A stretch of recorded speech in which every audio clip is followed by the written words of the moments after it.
Hello and welcome to episode 39 of the Money Talks. And today we have a amazing entrepreneur, professor, doctor, musician, cricketer, you name it. I think we required about 5 episodes just to go through each one of these stories.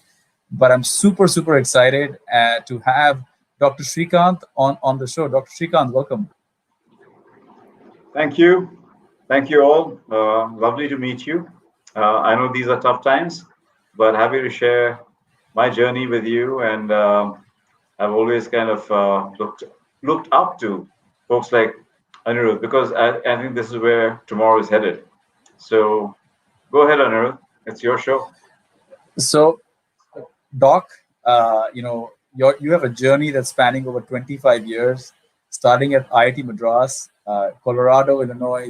You've been a CEO of a top 100 privately held company in the US. We're going to get through all of this, and we're going to wind your way back to India and how you ended up becoming a GP at VenturEast. I think there is so much to cover. I'm not even, like I said, I'm not even sure 500 minutes is going to be enough, but we're going to try to compress this using some algorithm to get it under 50 minutes. So, maybe the simplest algorithm is drop the unimportant pieces, right? Yeah, and then you get there very quickly. But Doc, someone with your level of experience, you might find something not be important, but it could actually be life-changing experience for life-changing learning for someone else, and which is really especially my mistakes. Hopefully, we'll get a chance to go through some of those too. But let's start off. I think we'll start off with you started off at IIT Madras, BTech in engineering, and then what was IIT like when you went there? IIT was very cool. In fact, the one small correction I'd like to make is it's 25 years in corporate life and entrepreneurship, and about 7-8 years. So I'm actually 30 plus years in experience, approximately. Okay, so just wanted to kind of let folks know that there was the classic entrepreneurial journey, exec journey, working for companies, and then about 7-8 years exciting life, and somewhere in between there were a couple of years of being a prof. And did you know, Doc, that you wanted to pursue a degree in engineering? Like, was there an early bent of mind towards that when you started? Not really. Actually, the reason I actually chose engineering is because of my maternal granddad, because he actually was a gold medalist from Gindi Engineering College in the old days before IITs. And he actually got his PhD in automobile engineering from University of Michigan. Brilliant guy. And despite my dad's influence to be an IAS officer and my uncle's influence to be an IAS officer, which I got through, didn't take it up and went on to do my MS and PhD in the US. So I have to thank my maternal granddad. Wow. And I mean, look at the impact that created. You did your PhD at the University of Illinois at Urbana-Champaign in computer and info sciences. And again, this was still relatively early in the tech boom, right? This is like pre 90s, 1988, if I'm not wrong. Was that the year of your PhD? And I mean, it must have been a few handful of you that were pursuing these kind of degrees, because computers were massive and very slow back then. So actually, it's a slightly different thing, right? I mean, I need to point this out to a lot of people. In fact, the smartest guys I knew were guys who were doing their masters, not PhD. Unfortunately, for us to get a job in the US in those days, we had to overqualify ourselves. And so that was a way to get yourself a permanent residence. What do they call it in the US? Alien resident, which is a green card. Green card, okay. Yeah. They call it alien resident, even now. Okay. They have some really funny nomenclature. Yeah, and the green card is not really green. It's kind of strange. But in any case, you have to overqualify yourself because there were rules. I mean, rightfully so, that like locals who are smart would get obviously apply for jobs and things like that. So there are two paths open: go there, do your PhD, become a prof, or go become a researcher. And luckily for me, both my high school, which was Hyderabad Public School, and earlier than that was St. Columbus in Delhi, and IIT Madras, to Uh-huh. whom I'm eternally beholden, got me there. And I thought I wanted to be a prof and a teacher. I still do. And then once you got done with before I get there, actually, these educational experiences, because you had, IIT Madras, still one of the most sought out institutes in India even today, right? For the kind of talent that is coming out, and we've invested in many of these IIT Madras graduate companies, and I mean there's a different level and different sheen on those graduates. I wanted to understand, like, how important has this education that you went through been in your overall entrepreneurial and operational operator journey? Well, I think IIT was very important. Just like Hyderabad Public School was very important. Like, for example, in school, I actually went, studied with people who became ministers. Uh-huh. My 1 year junior was a guy who was the CEO of Adobe, Shantanu Narayan. We had Ajay Banga from Hyderabad Public School. We have Satya Nadella, whom Mm-hmm. you already know. We also have Kiran Kumar Reddy, who was the Chief Minister of Andhra Pradesh. We have Malipuri Raju, who was the Union Minister of MHRD. Okay, Wow. there's a photograph that will come up, which is called UIUC, and the guy in the middle is this dude who became the Union Minister in Congress for MHRD, 2009 to 2014. So it was a brilliant exposure at HPS where we met everyone. And my cricket school captain, I was a good cricketer. My cricket school captain was Saad Bin Jung, who was Nawab Patauri's nephew. And we Wow. had Vivek Jaisama, who was ML Jaisama's son. So it was a brilliant cricket team too. And the funny thing was, none of us actually bothered who we were. And that was a brilliant bonding. I mean, it's a fantastic school that way. And IIT Madras was even better because in school I was always like in the top three. You go to IIT and then you get 250 people who have always been in the top three. Then you figure out where do you where do you stand? And it's a practical guy who figures out saying that, boss, these guys are better than me. And in those days there were no mobile phones or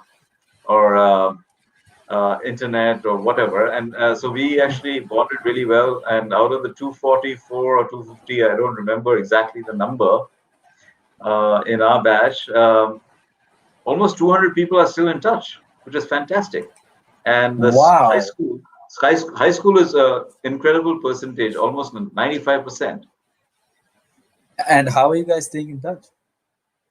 We are in touch thanks to all the good stuff that happened, man. Tech like WhatsApp and email and groups. And I mean, the ability for all of you guys to come together, that is amazing. No, no, And then we're still after, in touch, and we like it. I mean, it's brilliant. We keep exchanging information and reminiscing about old times, but we also kind of help out. Like in the COVID times, a lot of us have been getting together and doing whatever we can. Kind of frustrating, but we've been trying to do that. and have you had a chance to probably go back to IIT Madras? I guess after in the previous few years, and so you went to HP after So graduating. yeah, that was also a very interesting thing because originally I wanted to be a prof, and I got a couple of offers from a couple of universities. And I had while I was doing my PhD. By the way, I did my PhD in AI. Okay, in Yep. those days, and In I actually 1988, got that's an when you offer said. from DEC from the AI TG lab. They had an AI lab. It was all a toy kind of stuff that we were doing. I got an offer from a couple of universities to be an assistant professor, and I got HP labs. And I said, okay, HP looks good because I'd actually met my better half. She was also Cornell and HP IIT Delhi, and then okay, HP is cool, and plus we're going to California. And that Yep. was the intent. We wanted to move from uh, Illinois, which was like you yourself mentioned earlier when we were talking, very cold. Going to become one of the, top Fortune 1000 or Fortune 100 companies. What was that like to be inside, a tech company in the 90s, in the early 90s? That's very interesting because in those days, I'm talking about, I'll say 80s and 90s, I got a chance to actually interact with Bill Joy, founder of Sun, UC Berkeley.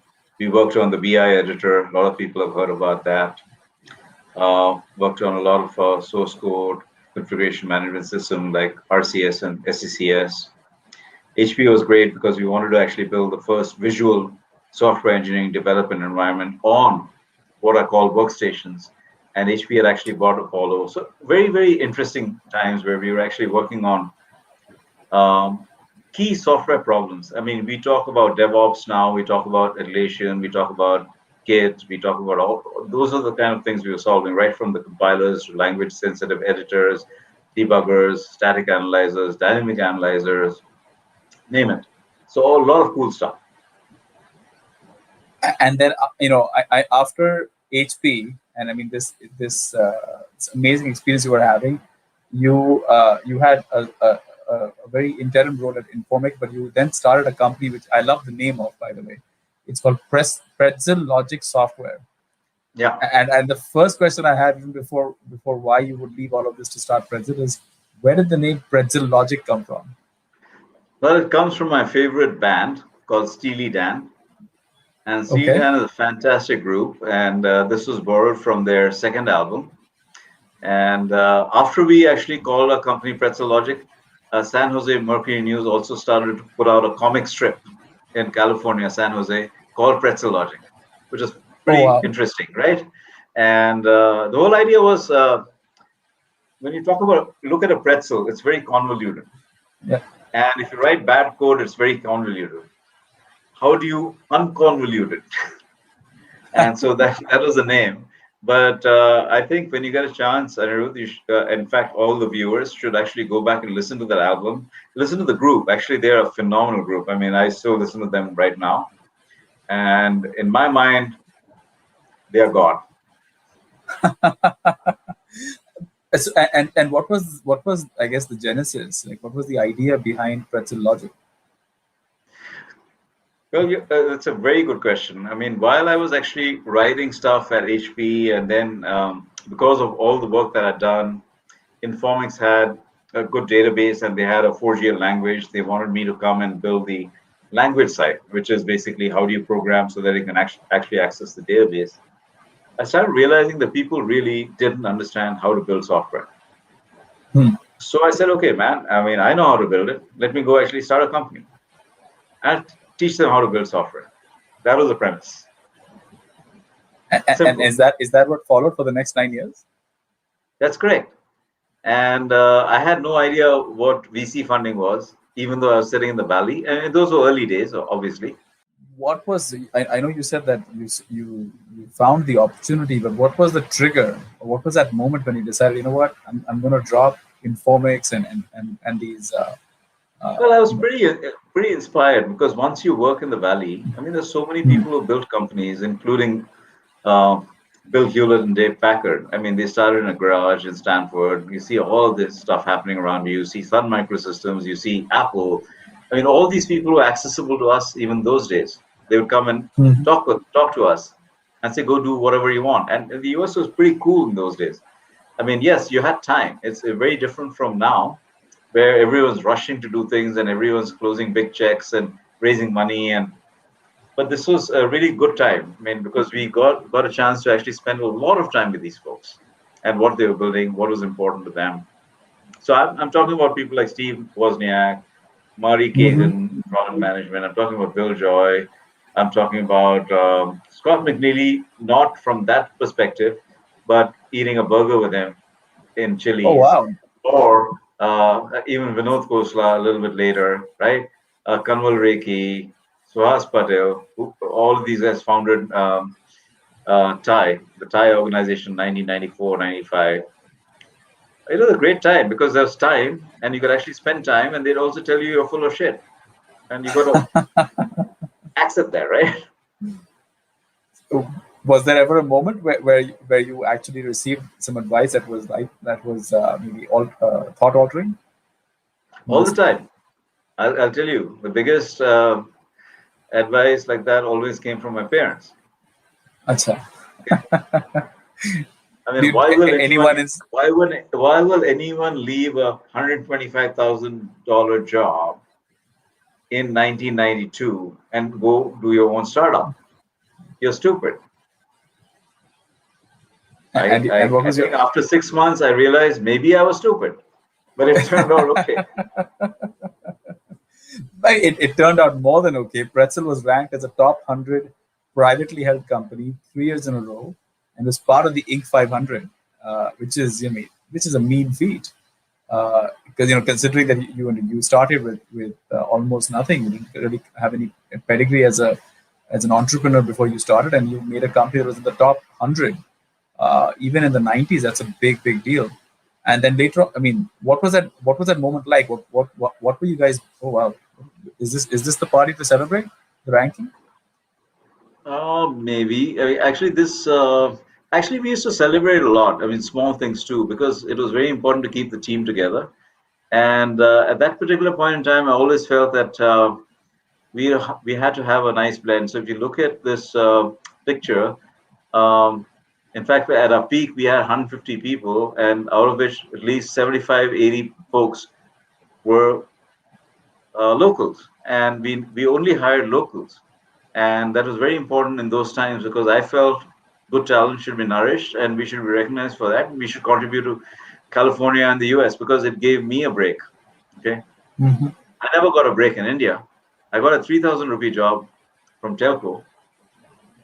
I'm just kidding. I mean, I've got a lot of And breaks in India. for many of the founders No, who've no, no. not seen a I computer, got a lot of breaks in India too. So I'm just kidding. moving on, Doc, you acquired by WebGain, right? And then later on, that entity was then acquired by Oracle. Yeah. What was the trigger? Like after 9 years, and being at the top of the There are pile. two or three main triggers. I think one was a big mistake. I think when we got an acquisition to get acquired for 100 mil at that time, which was huge sum of money, we thought we could Mm-hmm. continue to build. Then the .com bust happened. Bust. Yeah. Okay, and that actually gave everyone a haircut, including good companies. And I also had an unfortunate incident with my second child, who was because of an accident had to go was misdiagnosed at Stanford, and he became a paraplegic, and we had to send our older daughter to India, and we had very few reserves because you're a young couple living there, and one of the older child is in India living with my parents. I didn't want to kind of make them suffer. Plus, I had spent very little time with my parents because right through my life I was in boarding school, IIT, out. So whatever we got, we said like let's give a decent exit to our investors, folks who stuck by us, and that was basically it at that point. Yeah. No. So we were talking about raising venture capital in the 90s, right? Before before emails and the internet had overtaken our lives. What was it like raising from all these marquee VC funds and having them on your board? Well, email was always there. Um, so at least during my time, when we got to the US in '84, email was there. Email address is SRI because it's like a long name. So it's me college days. And we were also not very sophisticated. And the nice thing was when we were actually pitching to VCs in those days, they actually had a good problem, which is always the case.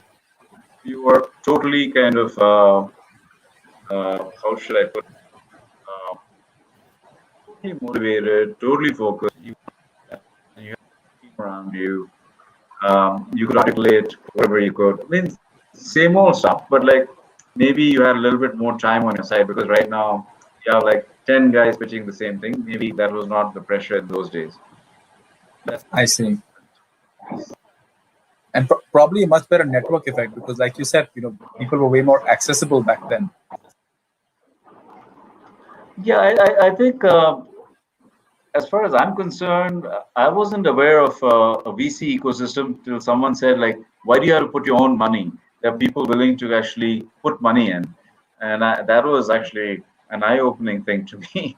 I said, like, I always felt that I had to build a company from scratch, uh, which don't get me wrong, but like I think along the way you realize that you need capital, and you need to take capital in at the right time, and you need to take capital. And so then after that, I believe you came back to India, and you explained the reasons why. Thank you so much for that. And you became a CTO, a VP at HCL Technologies, which at that time was, at least in today's day, in today's parlance, would be still a relatively young company. Well, they were $200 million. Today they must be about 14-15 billion dollars. The reason I took that up is when I was at HP in the early days in the US, I actually helped them establish their software business, because the hardware business, where when they went out to the US, didn't work out because of a lot of FDA regulations and things like that. So they had some really smart guys, a lot of ex-IIT guys and people I know, and so I think it's very important to help them out. And I came back when I was coming back to India for personal reasons, as I told you. I Mm-hmm. think Shiv said, "Why don't you come and work here? You like it." And I really enjoyed the 2 years there. Oh wow! And then from there you went to Cognizant, where you were a CTO as well, and from So Cognizant to Cognizant was a very Persistent. interesting thing, right? People were writing a lot Yeah. of COBOL and Cognizant in those days. And obviously, I have no clue about COBOL because it was written in the 70s, 80s. It's not as though I didn't know COBOL, but Cognizant was looking for someone who could come in and actually start pushing new stuff like analytics, Java, next generation languages, performance architectures, and things like that, SOAP or web based architectures. So it was a wonderful experience there to come in and actually transform, or I wouldn't say I transformed it, but I was given the opportunity. I really enjoyed it. Worked very closely with Lakshmi and Frank, and a little bit of Kumar because he was actually on the way up. I Um, see. it did transform it. I think we changed it from basically predominantly software maintenance, uh, outsourcing, COBOL-oriented kind of company to the next generation.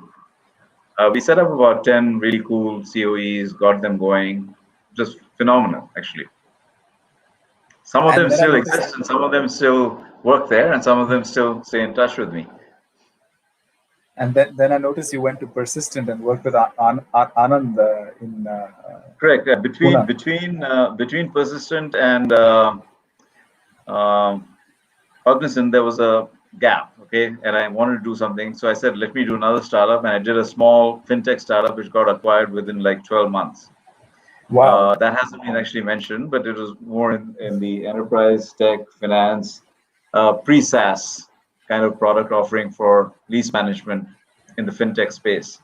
And that got acquired by Goldman Sachs. And it was so short that I felt really, I thought I missed something because we joined it, and it was someone put in 20 million and got acquired for 160 mil. And they said, do you want to come back to Minnesota? I said, no. So that was the end of that journey. And then Anand and I actually started journeys together because he was also at HP Labs in the old days. And I I did see. Pretzel, he did Persistent, and he came back to India. And he said, boss, I need someone like you because you're very hands-on, you're techie, and we do only outsource product development. Will you come and join me? And we want to raise a Series A. I said, fine. I think it looks good. I know you from before. That's all I needed. It was a brilliant journey. We took that company from about 25 million dollars in revenue to 200 million, went public. I always Yep. wanted to do that because that's a very important journey for all entrepreneurs. And he's a great guy. He's still a great friend. And I hope to do well. I'm still a shareholder there. Like I'm HCL and Cognizant. So I never let go of my shares. Wow. I can only imagine the compounding. It's so. I just realized I made my first angel investment in February of 2012, I think you ended your association at Persistent in March of 2012. In between, you had set up and sold two companies. You had an acquisition with Goldman Sachs. You've been, obviously had ESOPs with three major Indian IT companies. I mean, it must have been like there must be so much information up there, right? Yeah, How do you? there still is. That's the beauty of life, right? I mean, and the way, I mean, the reason I took a break in 2012 and actually taught at IIT was actually to give back to IITians, young IIT kids, also learn from them because these guys are pretty smart. And happened there and Yeah, IIT you Bhubaneswar. were the professor for computer science at IIT Bhubaneswar. I That's think correct. That's correct. The for reason I five went there was years. correct. The reason I went there was my dad actually had a stroke.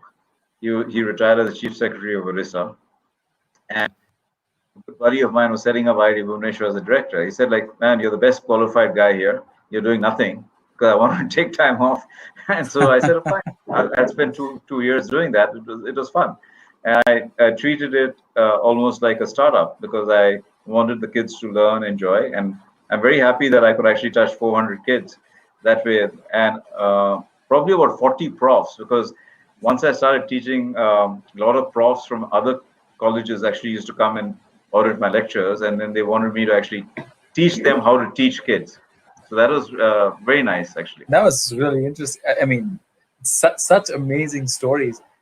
And you were also, I think, in between a venture partner for Helion as That's well, correct.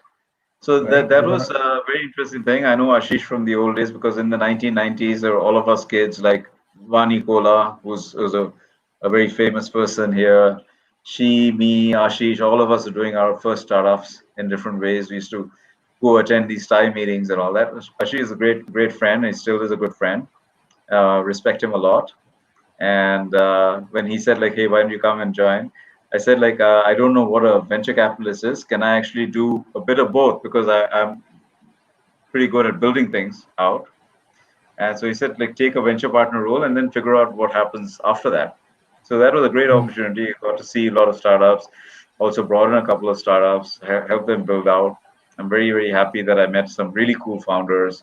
That was an A-class team. I'm telling you, Helion probably in in today's VC situation, I think that was a really A-class team.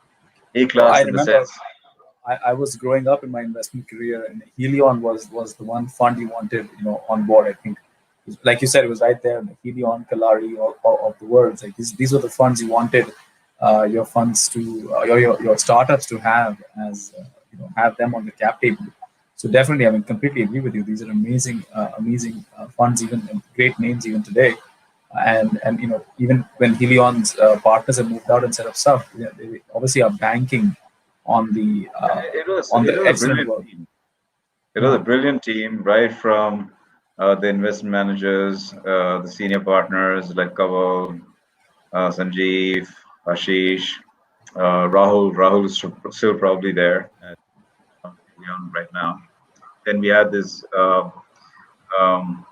Alok actually joined around the time I did. He's actually Alok, Ritesh, and Rahul started their own very cool fund, very good fund called Stellaris.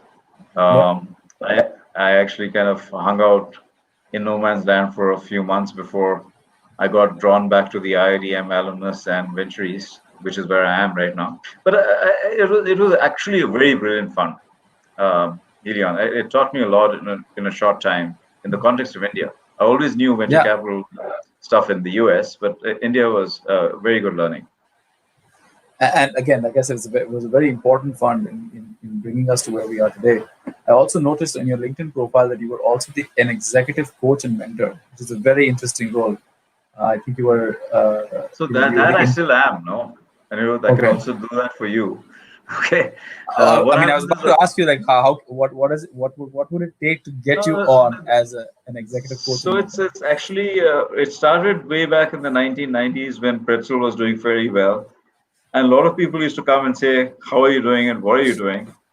I said, "I don't have any magic formula. I used to leave Saturday, Sunday open, and quite often Usha would get pissed off because a whole bunch of guys at home drinking beer from the fridge and fooling around. And these were guys who wanted to be startup guys. And we used to have very, very good conversations. And that continued on in India too. In fact, when I was at Helion, Saturday, Sunday was open. Uh, and it still is here, of course, with lockdown and all. I have to go to a particular place in a particular time and do it in a very, very time confined manner. But otherwise, the house is always open for these kids to come and have a chat. So if somebody wanted to reach out and get you to mentor them, what would be the playbook? What should be their playbook rather? Nothing, just reach out. I mean, if it's a bad idea, I'll tell them it's a bad idea, come back, and then we'll sit down and talk. And I mean, see, at the end of the day, even I have 100 ideas, right?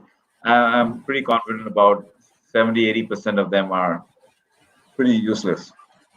And I'm telling you, uh, I've actually told people, don't do this, and they've come back after 2-3 years and said, what you said was right.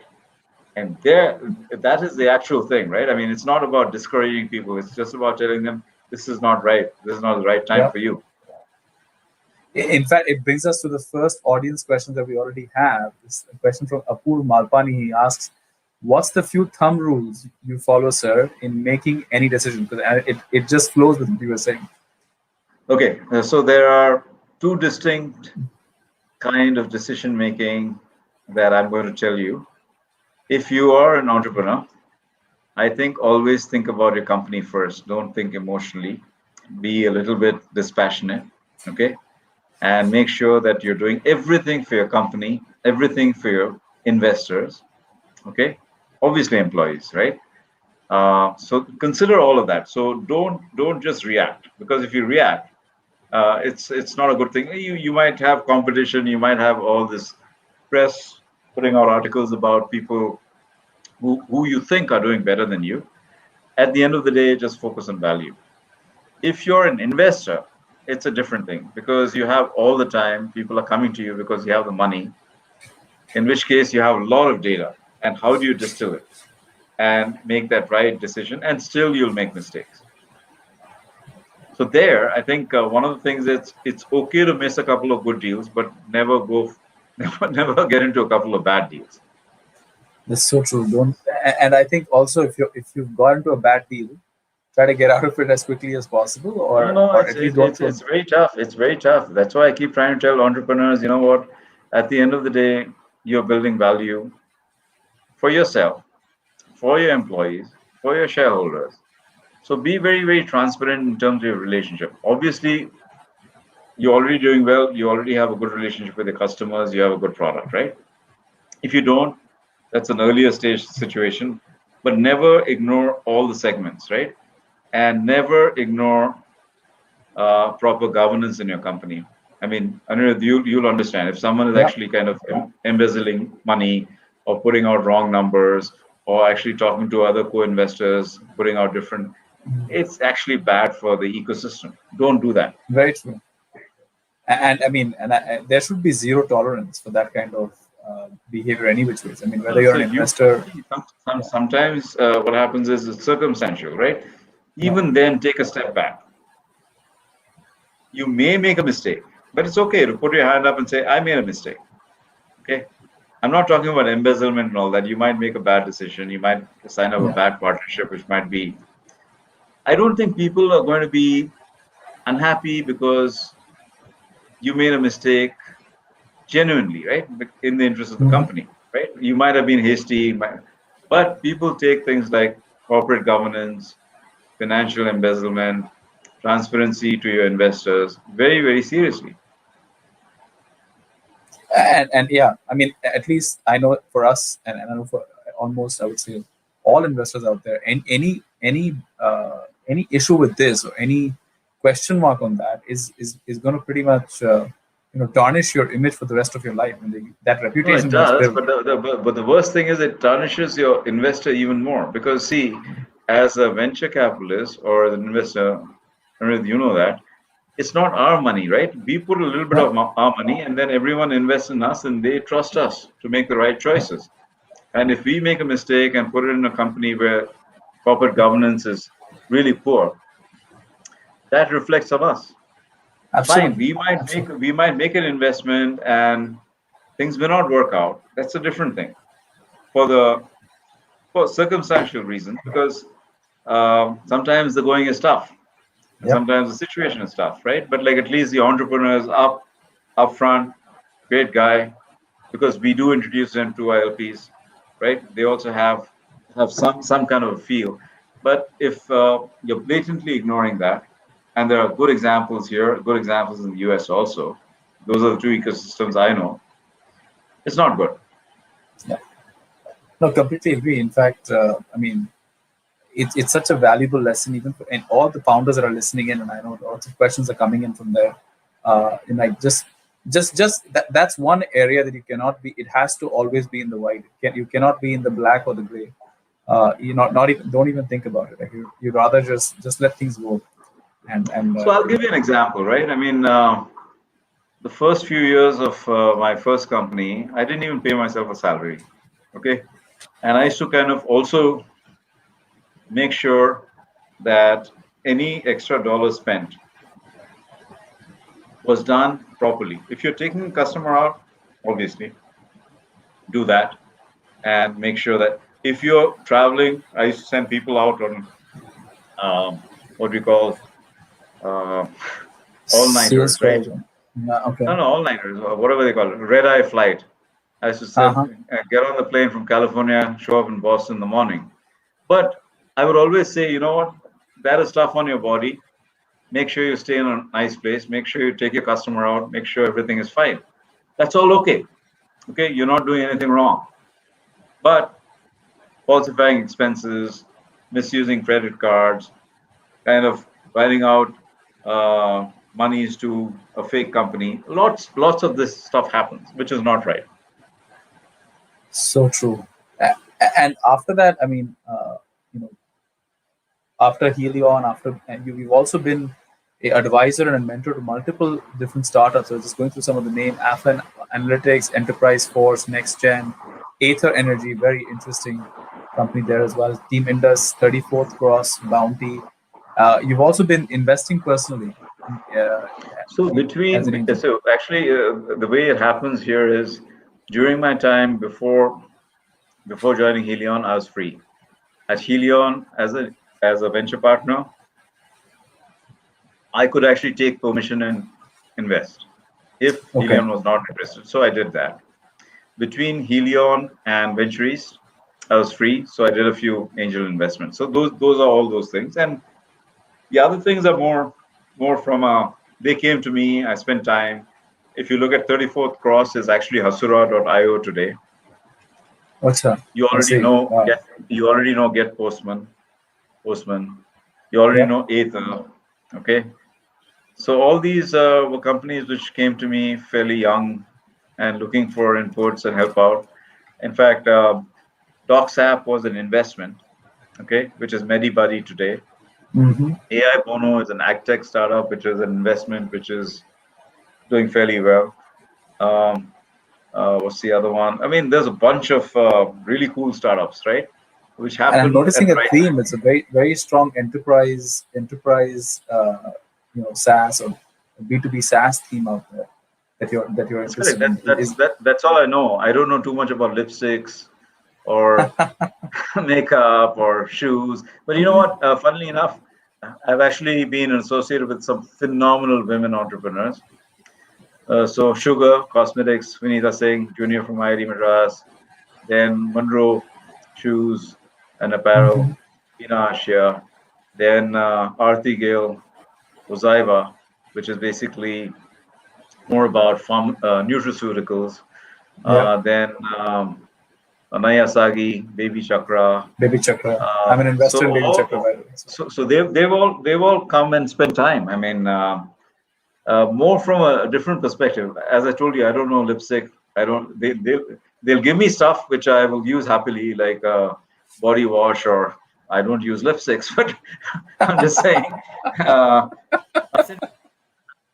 not a phenomenal. But during Helion, I actually did spend some time with Kamal. Kamal is a great guy Acha. as far as Yeah. D2C, Fireside. and yeah. And so we did vote on a couple of really cool companies like Big Basket and ID Fresh, and they're doing phenomenally well today also. Yeah, and so the question that came to me, and while I was putting together the flow and doing the research on your background, you joined Venture East in 2017.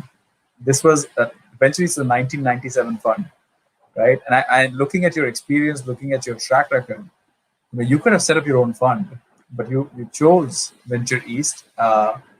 So what was that decision? What got you or It's attracted you to Venture East? it's a very good question.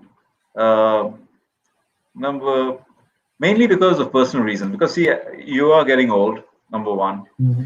and raising a fund is not that easy. A lot of people think a VC job is very cool, right?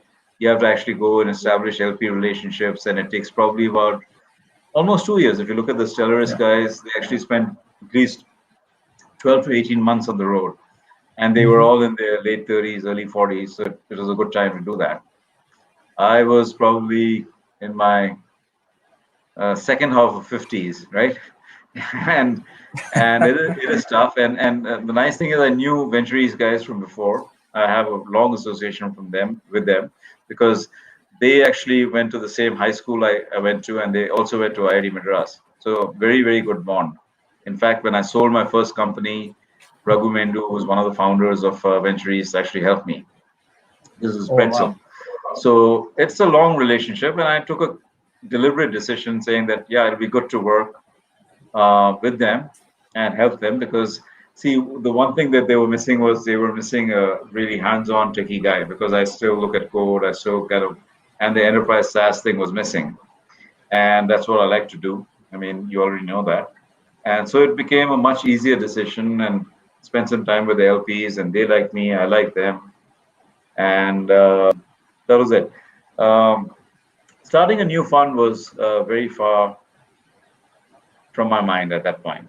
I might have actually gone back and become a prof and written a couple of books, which I'm doing right now. I'm writing one book, Oh, and interesting. I may still become a prof in about a couple of years. But in the sense, I'll only teach maybe a few days in a year, only on certain algos, which I like. Can people come and audit the class? Yeah, absolutely. Everyone's welcome. Everyone should be welcome because while teaching, I still learn, which is good. And what's the best way to get into these classes? I think a lot of entrepreneurs would love to join, including myself. So actually, the last 3 years, apart from COVID, was actually bad. But like 2017, 2018, 2019, I used to actually teach a course called Digital Entrepreneurship with profs at ISB. You probably heard of ISB, right? Yeah, Indian School of that's good. Business.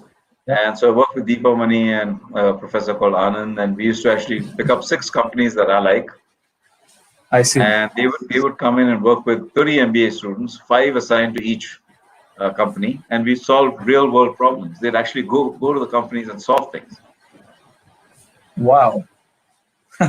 And these were startups, or these were They were all startups. All are doing well. All of them gained. There were 3 batches, so I would say about 17, 18 companies. Last year was bad because of COVID. yeah. Everything went awry, and this year I'm also very demotivated because of all the chaos. And I understand that they can't organize it because it becomes very tough if you don't interact with people on go to their place, see what's happening, right? I really like this idea. I think post episode would love to, like, when we catch up next week, as we're talking about, would love to explore this. Especially, I mean, I can think of at least 3 startups that would really stand to gain, and even the students would love to Yeah, that was explore. it. That was the intent. That was the intent to actually get things fired up, and a lot of those kids who MBA kids actually ended up working for startups because they appreciated what was going on. The startups also actually learned a lot. Their hiring became okay. They kind of started valuing inputs. They've all done fairly well. In fact, all of them have actually gone to the next level. I think about 50% raised the next round. All good. Wow, that's a big hit rate. So right now you're part of the investment team. I think you're focusing, like, your personal investments on enterprise tech and SaaS. Uh, like, what? like if you are a founder and you were applying to VenturEast and you wanted, the doc to invest, what would be the top three things that they should be highlighting to you about So, themselves or their ventures? no, I think solve a big problem. Okay, solve it in such a way that you're leveraging technology in a very smart manner.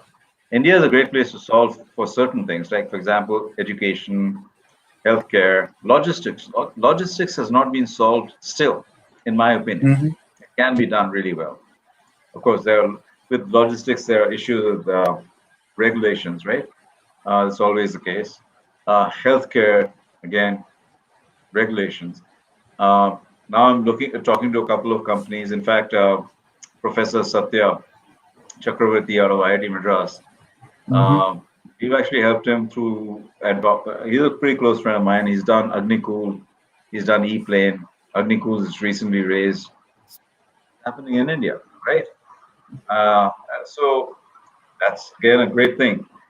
EV technology, batteries, another great place to actually look at. And alternate energy is still a little bit away. Maybe see half the problem in India is basically the government themselves. They need to actually start opening up their mind, involving really young blood to actually take the whole thing forward. It's okay to put some money, but if you have the old style decision making, it becomes Mm-hmm. tough. True. So Very true. I think all of that are very good areas to focus on, even now. Even agri-tech. India needs a lot of that. And usually, at what stage are you coming into So these companies? VenturEast comes in typically pre-Series A, Series A, Series B. That's basically our bracket. And typically, we'd want, in this fund at least, we'd want at least one good co-investor because it always helps the entrepreneur also. Because if you have two funds backing the entrepreneur, one Yeah. of the funds may end their cycle, the other person may still have money to put in. So that's always good. True. True. And that way, you don't get limited because I have only $5 to put in. I put in all my $5. Where are you going to get raise the next thing? If like two of us put in three each, I may have one more to put in. He might have five more to put in. So we can actually kind of Right. build it down. Makes sense. And what would be the decision making timeline if somebody applies? Like, how quickly you guys turn around with the decision? Could you repeat that, Anirudh? What's the decision making timeline when someone applies? Let's say someone reaches out to you, wants you to invest in that company. Okay, I got to be upfront. If I were to compare VenturEast with Helion was a lot faster. VenturEast is a little bit slower. I mean, that differs from fund to fund because it's basically, how should I put it? Working for a venture fund is actually getting married, right? And so you take the good with the bad. The bad maybe sometimes people take a little more time, and the good is they're more deliberate and you don't make mistakes. So I can't put a timeline, but if you were to ask me the same question, Helion would probably take say 6 weeks. VenturEast might take 12 weeks. 12 weeks. Okay. From the time they meet till the time they put in the money. Right, right.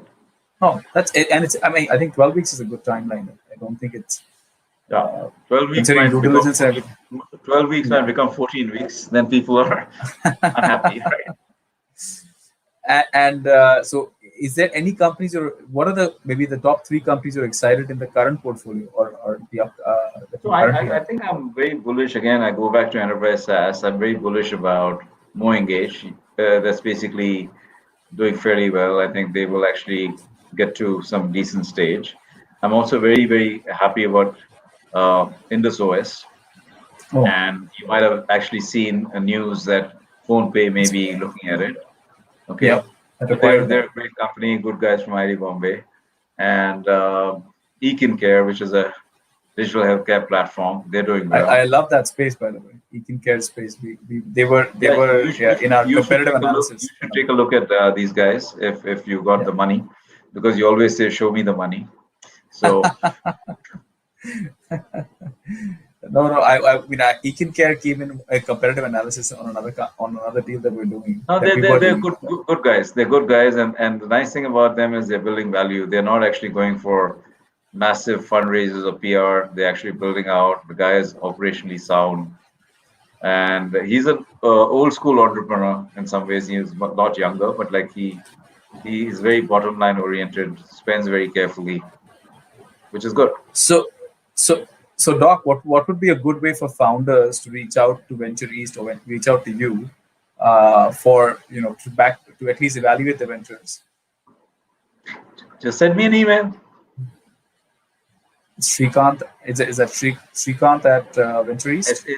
No. It's SRIK. Remember, I told you my name Yeah, got truncated in 1984. It's still truncated. SRIK at VenturEast.com, VenturEast.net, net. and VenturEast is spelled with a E, one E, not two E's. I'll ask the team to put that banner up, please. Doc, there's a lot of questions coming in from the audience. I'm going to take a couple, then we'll move to because we're already over an hour Sure, now. sure. So I'll take a couple of questions, and then we'll move to the rapid fire. So that's it, guys. You can quickly take a screenshot. It's SRIK at VenturEast.net. That's the best way to reach the doc. I think the question, this is a follow-on to Apoorv had asked this question earlier, like discouraging people and informing them. There's a very thin line of difference. What do you feel is the best path, being direct and short, or giving an explanation or a longer answer when you're giving them the feedback? So it depends. Actually, there are some people who like direct feedback. I also like giving direct feedback. And if they can accept it, that's the best because they understand it, right? And go away. There's some people you have to spend a little bit more time. Maybe it's like one or two conversations and they get it. It's going on for too long, something is wrong, either with me or with them. And I think this is a very interesting observation over here. I think Rahul Kanugati says that you should share about walk and talk with Doc. His mentoring sessions do a lot for founders. What is there? So actually, a lot of people don't know that I had actually a stroke on October 31st last year, where my entire left side was paralyzed. Oh. And so I had to get up and start walking again from scratch. It's very, very difficult, right? So I started walking. And I started walking in this particular place. That time the lockdown was not there. It's there now, but I've set my times. And anyone who wanted to come and talk to me, I'd say, don't talk to me on the phone or Zoom or do anything. Come and walk with me if you can. I'm talking about local guys in Hyderabad. And so it became walk the talk with Doc, and we kept going round and round. And they'd ask me a lot of questions. It was good for me because I was walking and they were walking. And it actually helped me revive myself because without actually being able to move your left hand, left fingers, left leg, and now being able to run, it's actually phenomenal. So I must thank them for actually doing Doc, the walk. I must tell you, this entire, I know I'm the one conducting the interview, but I'm telling you, I'm the one in awe of, your tenacity. I mean, the knowledge is immense, but your willpower is at another level altogether. But that's what excited. That's what I tell entrepreneurs. Even I tell this kid called Rahul, he's doing phenomenally well. He should talk to you. You guys have already met each other 2 years ago. You should meet again, right? Tenacity and basically being humble, being grounded. Doesn't matter. I mean, money is money, right? It'll come and go, right? True. But if you can contribute to the ecosystem in any small way, contribute to your students in any small way, contribute to people who work with you, you work for, it's always good. So true, and I think in the true sense, like it eventually it's what you put out to the world, right? Not what you receive. And that's what leaves a mark. And I mean, like you said, I mean, it's you're an example for all of us to follow. I mean, we're 20 years your junior, but I am going to take the Doc for the rapid fire. Doc, rapid fire, simple rules. I'll ask about 10 to 15 questions. Whatever first comes to mind, you need to answer them right away. This is the part of the, there's no flow here. I'm just going to pick out questions that we put together. We've got about 20, but I'll pick about 10 to 15. And then anything interesting comes up, we'll get a little deeper into it. Is that okay? Sure. Sounds good. So we'll start with the first question. And I think this is the Peter Thiel question. So one thing that you know to be true, but very few people agree with you on this. Being upfront.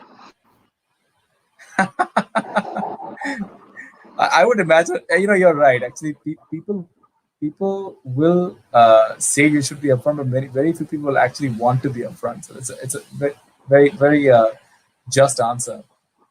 Uh, when you hear, what's the first name that comes to your mind when you hear the words successful entrepreneur? What's the first name that comes to mind?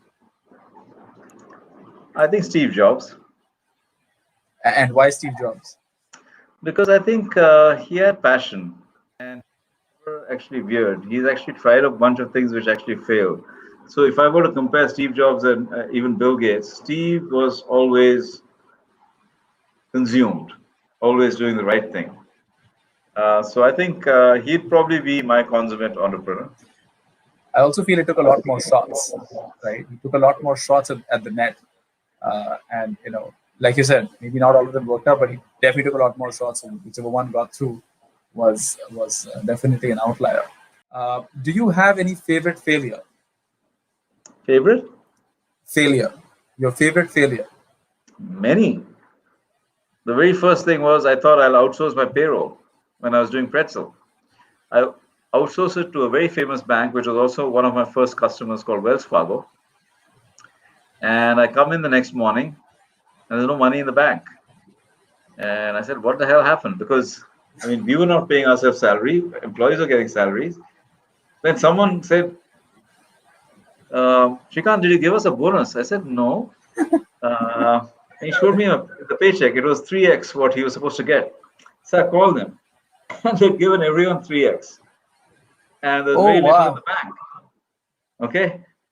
And that made me realize don't blindly go for something which is sexy because it's sold to you. Yep. That could have been a disaster, actually. Oh yeah. And luckily, we had salary accounts in Wells Fargo, so we could actually recall the money. Oh wow. Oh man. And this is obviously this is. Don't tell Wells Fargo. I still back with them. And then let's see, one piece of advice to founders about fundraising. So I think it's difficult. I think it depends on what stage you are, but like the key thing I tell people is don't oversell. Okay, sometimes you get lucky, which is fine, but I think just build value and try to meet venture capitalists who understand your business, at least have done some investment in that same area. So I think when you actually present to them, they're able to understand whether it's enterprise SaaS or logistics or healthcare. They understand friction. They understand how you're trying to grow the business. They feel they can contribute. All of this helps. Okay. But if you oversell and you want to emulate someone else in some other domain, that really doesn't help. Because what happens is you're always trying to pitch. And when you're always trying to pitch for the wrong reasons, you'll always change your pitch. When you keep changing your pitch to the same 40 potential investors, they'll say, this guy is not consistent. It's a very, very small community. So I think it's very important to not forget that. And I think that's the key, right? That remember that that's a very small community. Everybody talks to everybody. That's correct. And so if you're pitching two different ideas to two different people, see, even if I don't invest, there'll be a buddy of mine who's investing. He'll pick up the phone and say, what do you think about this? Right? I'm not saying it happens all the time, but it happens quite often. Yeah, and you'd be surprised. And how I mean, even it's happened to me a couple of times where I was so excited about reading about something or someone who gave it to me, what they explained, I was super excited about. And then the entrepreneur came and pitched something so different, right? That it completely just floors. I mean, it just takes your mood off, right? And yeah, I ended up not investing because I don't understand what he was actually doing. Right. Exactly. I think the key thing is believe in what you're building, believe in value, make sure your numbers are right, make sure you're not bullshitting unnecessarily. Because everyone talks about AI machine learning. You come and talk about AI machine learning to me, first thing I'll say is show me the code. The guy will run off. So I want to see which guy is going to come and show me that, even today. one thing you would like to change about the Indian startup ecosystem? Well, I think it's getting better and better and better. The only dampening effect is from the government because they always talk about startup India, make in India, all that. But somehow the people who are making decisions there need to become much more attuned to all the challenges that a startup faces, right? Anirudh, if I were to kind of go to a bank and say, give me some cash, right? Credit. Yeah, I have accounts receivable. Bank will not give you money. At the so same true. time, that Nirav Modi will take 3,000 crores and pick off, right? All this guy is asking for is 50 lakhs. Yeah. And you make it so difficult, despite giving these certificates, Make in India, Startup India. I think they need to kind of go and revisit that for sure. The second thing is that startup funds. You have SIDBI, you have CanBank, but who are the people making decisions? Are they really empowered? They're not. It goes back to the same old guys who are saying, you know what, they have to invest in these kind of companies. They have to do this. Okay, if they take $10 from us, 20 invest in these kind of companies. It doesn't Hmm. work like that. You have to give them some freedom. And they're not thinking about it. For example, this whole thing about COVID, right? What is the issue there? Forget about the fact that we don't have vaccines, right? But we could have taken care of logistics. We could have taken care of basic healthcare infrastructure. There were companies willing to do that, but they were never empowered. Now you wake up and say, we want this, we want that. It's not going to happen, right? And build that out. True. I mean, good countries build that out because that's what is tomorrow. Yep. Whether it's And that's, I mean, telemedicine, whether it's consulting, whether it's like leveraging technology, whether it's building AI machine learning models to kind of diagnose, because India is vast. Healthcare is a huge area. And yet you have to fill like 20 forms to go and get a vaccine. That too, you may miss it. Like I missed mine. I've given up on the vaccine because my second shot got cancelled. So I say, good luck. I'll wait. I'll do it again because I don't jump queues. I don't use special favors. And I got screwed between below 60, greater than 45, less than 18, all that nonsense. Over. It's fine. but hopefully, Doc, you should get. I mean, we look forward to. I would really request you to get the second one as soon as you can. No, I can't get the second one. I have to do a repeat. I have to Oh, reset I see. because it was co-vaccine. It's expired. It's fine. I don't have an issue. I mean, I keep myself safe when it's available. But right now, it's for 18 to 45, which is what they should have targeted if they Yeah. had sense. But they don't. They never do. That's why I keep doing this. That's yeah, you're right. I mean, the role of the government, and I think I think it's the government.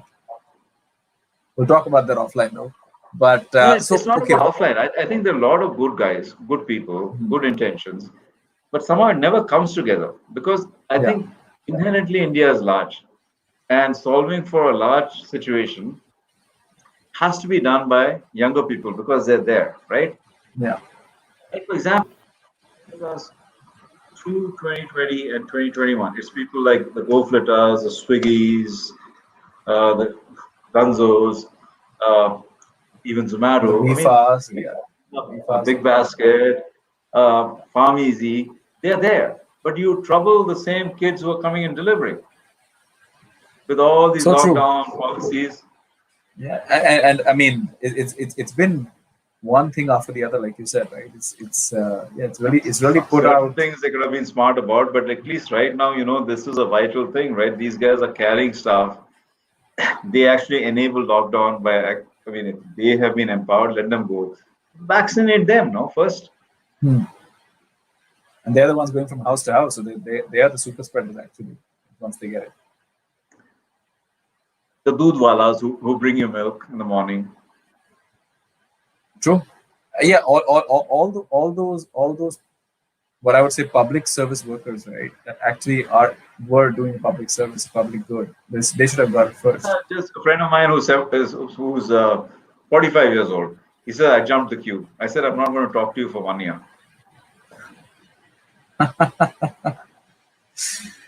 What company? Let's see. And this is going to be a very interesting answer. I'm looking forward to. One piece of advice you would give your 18-year-old self.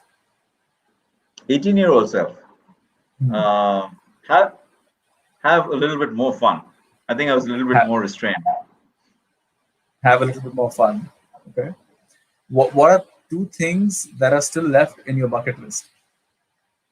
But I think I need to do a couple of books, okay, which I'm working on, and one of them needs to be converted into a series which can actually live, just like what we are doing today, and Hmm. hopefully, I mean, good things will come out of that. Nothing for myself. I mean, if I can leave something behind which people can actually reference, and it'll be useful for them in the future. That's all. Nothing more. Nothing more. Let's see. What's the worst? And I was thinking of this question when you were talking about the Valley in the 90s. But what's the worst piece of advice you have ever received? Worst piece of advice. Um, don't do a PhD. Don't do a PhD. Oh wow, and that was such a rare thing back then. So I'm That's from my surprised. dad because he wanted me to be an IAS officer. Ah, I see. I see. Okay. What company in your anti portfolio hurts you the most? A company you should have invested in but did not. In my in VenturEast anti portfolio. No, your anti portfolio. Is there any company that you was offered to you did not invest? It's in your Oh, anti several, portfolio, and still, several. If I look at Helion, we and VenturEast, both of us saw Flipkart early, didn't understand it. I think we also saw Shop Clues. Helion did it, VenturEast did not. Um, several. I mean, I can keep on is going. there one that hurts you the most? That really rankles I think against you. Postman hurts me the most because I loved it. I brought it to VenturEast, it didn't happen. They're doing really well. Okay. Similarly, there are at least three or four good ones. Like for example, I was in the US and uh, uh, DoorDash came to me. Okay, Oh wow. and I suggested it to both Helion and VenturEast. Both of them said, "What is this DoorDash?" And then 3 years later, there was Swiggy. Swiggy came to Helion. Helion said, "What is Swiggy?" Right? So things happen, right? Oh, true. True. We all have ours. So Right. last question. Three books that you would recommend to all the founders who are listening in. Three books. Okay. This is actually really tough because I like reading and I like reading a lot. But I'll turn this question around and talk about three authors, if that's okay. Mhm. Yeah, that's Uh, fine. That's great. so the very first author which I've always loved is a gentleman called James Michener. He writes about regions and he writes about fiction and fact together. So, for example, he'll write about the Caribbean, he'll write about the early days in the Middle East, or he'll write about the Caribbean or Hawaii. I mean, very nice reading, right? So that's one, right? The other author I really loved was Irving Stone. Irving Stone would write about really cool guys like Michelangelo or Da Vinci or someone who was a great scientist, right? And in terms of what went on, right? So rather than one guy writing about something, I think Irving Stone is a really Very good interesting. author. And then I like if you want me to talk about um, humor, okay, and improving your English and how you talk or speak, it may be a little bit kind of stoic to an extent. I Mhm. like PG Wodehouse. PG Woodhouse. PG Wodehouse. I mean, it's a little bit of a throwback, a little bit more, as they say, British. It's very antiquated British, but I think you like it. So those three books. James Fishner, was it right? Michener, Michener, and Irving Stone, Stone, and E P. and PJ. G. Wodehouse. G Wodehouse. Yeah. Wodehouse. House. See, there we go. So, guys, I mean, I'm definitely picking up one of these books this weekend and finishing at least one of them Yeah, off. I think pick the first two, because PG Wodehouse is a little bit more cultivated. You have to read two, three of them before you start to enjoy the humor. Unfortunately, I come from the old school, so it's easier for me to pick that up. Right? So, Doc, with that, we end rapid fire. I know there's a lot of questions people are still asking, but unfortunately, we're 25 minutes over, and I've been getting messages from the team that listen, people need to sleep. But Doc, I really am super excited about this episode. I'm super excited about having a chance to catch up with you, and I mean, I look forward to, like I said, having a conversation with you even offline and learning a lot. Yeah. I'll be very happy to actually do one more session whenever you want to, which is a little bit more specific with you. We can actually kind of make it more tailored. And again, I thank you all for listening to this old fuddy-duddy or whatever you might call it. And thank Anirudh for having me on his show. And I'm available. You have my email address. And generally, what gets me going is young folks who are doing some cool stuff.